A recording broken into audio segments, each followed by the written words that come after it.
మన ప్రభువైన యేసుక్రీస్తు నామములో దేవుని బిడ్డలైన మీ అందరికీ నా హృదయపూర్వక వందనాలండి.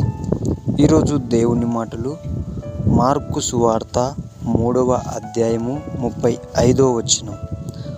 దేవుని చిత్తము చొప్పున జరిగించువాడే నా సహోదరుడును సహోదరియు తల్లియునని చెప్పెను. ఈ మాట యేసుక్రీస్తు ప్రభుల వారు చెప్తున్నాడు. ఏమని? దేవుని చిత్త ప్రకారం ఎవరైతే జీవిస్తారో, ఎవరైతే దేవుని చిత్త ప్రకారం నడుచుకుంటారో వాళ్ళే ఆయన సహోదరులు, ఆయన సహోదరులు, ఆయనకు బంధువులని చెప్తున్నాడు. చూడండి, మనమందరము కూడా మందిరానికి వెళ్తాం, మనమందరం కూడా ప్రార్థన చేస్తాం, మనమందరం కూడా వాక్యం ధ్యానిస్తాం, అన్నీ బాగున్నాయి.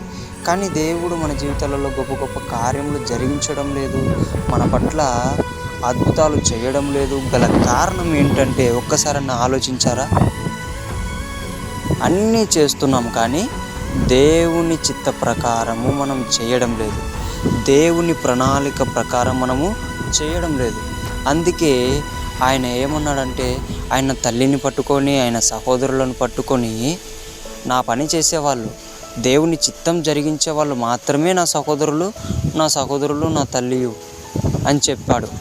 చూడండి, మనమందరం కూడా ఒకటి గుర్తుపెట్టుకోవాలి. మనము ఎంత ప్రార్థన చేసినా, ఎంత వాక్యం ధ్యానించినా, ఎన్ని రోజులు మందిరానికి వెళ్ళినా దేవుని చిత్త ప్రకారం మనం జీవించకుంటే వ్యర్థమవుతుంది.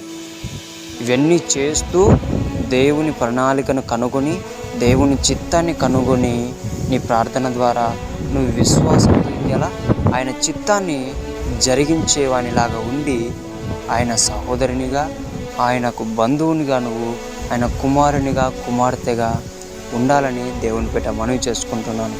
ఎంతోమందికి ఆశయం ఉంటుంది, ఏమనంటే నేను దేవునికి స్నేహితుడిగా ఉండాలి, నేను దేవునికి ఒక బంధువులా కలిసిపోవాలి అని చెప్పి.